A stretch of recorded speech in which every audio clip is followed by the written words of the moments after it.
I do the same thing lengthwise on the track over 30 to 40 foot intervals. One thing that I don't know how to address, and someday we will, is how much of this can you have? You'll be within a quarter inch, but still be uneven going down the track. And I'm sorry there's no definitive answer for that right now.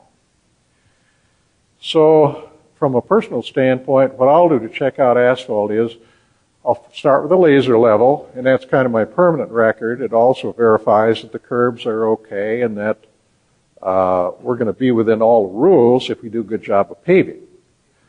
Then I will typically go with a straight edge and the smart level, walk around, mark any areas I want to investigate further. Check them with a string line, and somewhere along the line do the flooding test to highlight any areas that are holding water so that I can find out if they're within that specification. All makes sense, right? Go ahead, Bob. What we got next? Okay, now we're going to talk about another important part of checking the asphalt is in the dimensions of the actual asphalt itself. You got to consider the inside and the outside of the track. Are the lanes going to fit?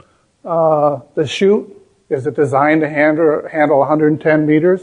110 meters going either direction, which a lot of tracks are. The lane width, can I adjust it if the dimensions are not right?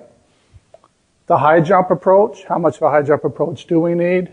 And then we got the runway length and width. Go ahead, Don. I'm sure we've all seen this where you have, you might take a nice new track, you put the line markings on it, and you see that the lane lines are either close to the edge of the grass or even in the grass, and you don't end up with a very nice looking track on a brand new design. Go ahead to the next one. Same thing here. Look at the outside edge on this one. It goes off into the gravel, and it's a shame to see that on a brand new track. And if you have a good designer, a good engineer, a good architect, you're going to eliminate some of that, but in a lot of cases we don't have that. So here's what you end up with. Go ahead, Tom. Have you ever seen this before? I don't know, I see this one all the time, especially in our market, in the high school market, if you don't have a curb on the inside or the outside, and the asphalter you're relying on the asphalt to give you that edge.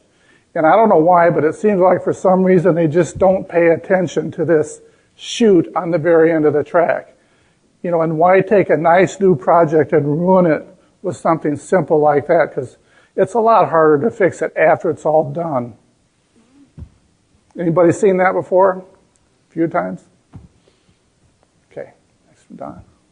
Now, there's a few things I'm going to talk about that you can do in the field to check a track before you go there to put your surface on. There will also aid the line painter when he comes so that he knows that the lines are going to fit the track when you're there also. Most of the times when the track is constructed, you do have your two control points, your main control points, which are your radius points on either hub of the track.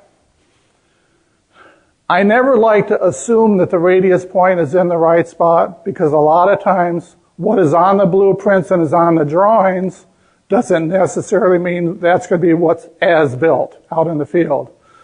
So a simple check that you can do, I use a 200-foot vinyl covered steel tape. And I'll measure across the track radius.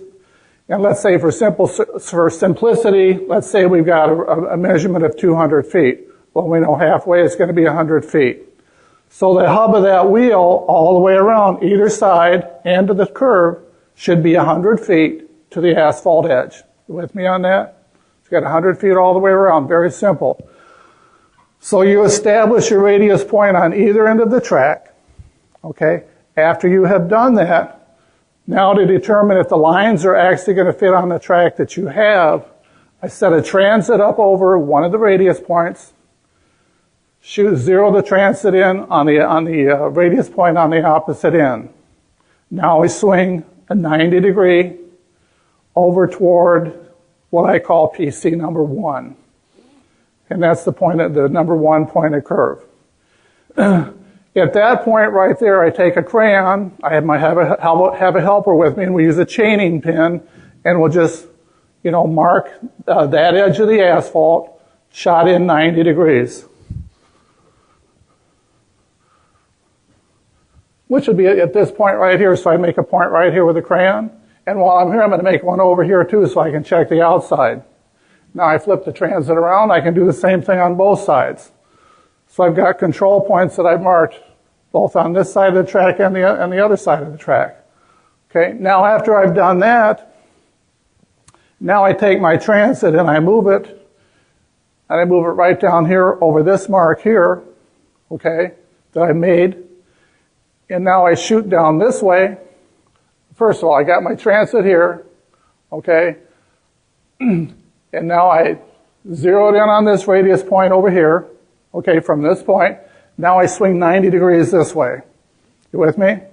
After I swing 90 degrees this way, okay, then I come down here, and where I've made my mark down here, because I will have done the same thing. I'll have my transit down here, I'll have a control point here, okay?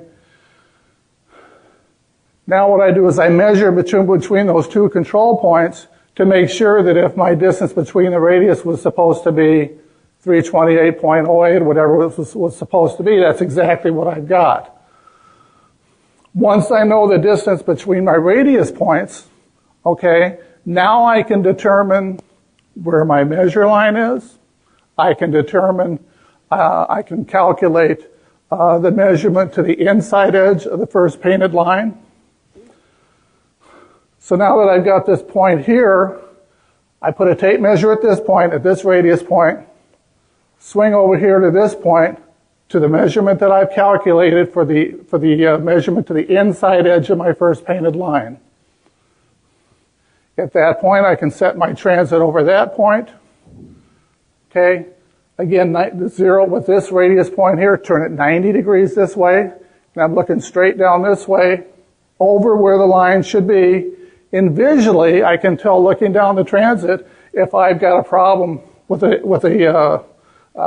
not enough asphalt, if I've got a crooked edge or something. And you'll see that more where you have just an asphalt edge than with say a curved edge. If you have an inside curve, it's not near as critical. So right away, you're going to be able to tell if the line is going to fit. So when your line painter comes to paint the lines, they're not off into the grass. And then we can do the same thing on the other side. When I get to the curve down here, what I like to do is from the radius point, I'll swing. I like to have a control point in the center, and then one here, and one up here, so I do it at least 4 times. So that I know that when I'm swinging the whole turn, I can find out if I have any problems with the lines being on the asphalt on the turn part of the track. Okay? So if you do that, if you just do those simple things, I mean, you can find out right away if your track dimensions are correct, and now you've got a chance to either, to fix them, before your line painter comes. And that can be up to the owner exactly what they want to do. Next slide, Don. So hopefully if everything is done right, you're going to end up with something like this. You got a nice straight edge all the way around the track. Everything is nice and uniform. The curve is uniform. The asphalt is uniform. And the lines on the track are uniform. Same thing on the inside and the outside edge. Now, what do we do? What do we do if the lines don't fit on the track? What can I do? What are my options? Let's say if the asphalt is bad, and let's say maybe it's been misdimensioned. Let's say maybe you've got a 8-lane track, and the architect or the engineer, whoever designed the track, designed it so the outside edge of the line and the inside edge of the line are right on the edge of the asphalt. And unless that pavement is perfect, then you end up with lines off in the grass. What you can do, there's 2 things that you can do that are common. You can do like you did when you were doing a 400-meter conversion. You can move your radius point in on one end of the track. So you're basically doing a metric conversion on the track oval itself. And so you're moving the lines out a little bit. You can do that. That's one thing that you can do. You can also take the inside line, and you can't move it inward into the track without moving your radius points. And let's say, for instance, if I move it in 1 inch, for every inch that I move that line in, it's going to increase the distance around the oval by about 1/2 of a foot. So we're talking less than 1/4 of a meter if I don't change the control point, the measurement between the radius points. It's totally legal for the track to be over 400 meters, and you might want to consult your governing body, but you can move the lane line in. It might be better for the track to be a little bit long than to have a track where the lines are painted off in the grass. Yes?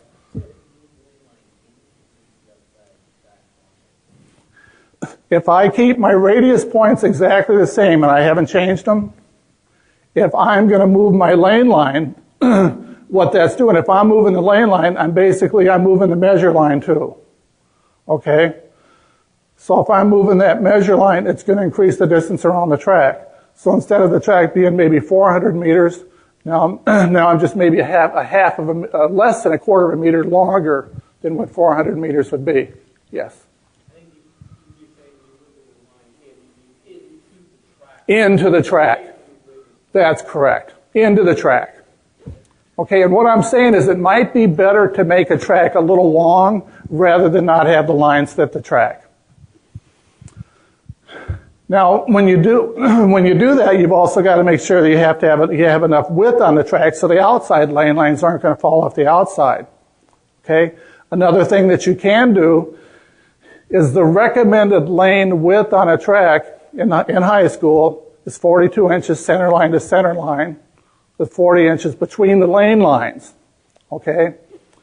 I can narrow those lanes down to say by as much as 2 inches, and a standard hurdle will still fit, without having to trim the hurdle down. So let's say, for instance, if I have to adjust the outside lane, if I move it just 1 inch, each lane line 1 inch, I've gained an extra 8 inches on the outside.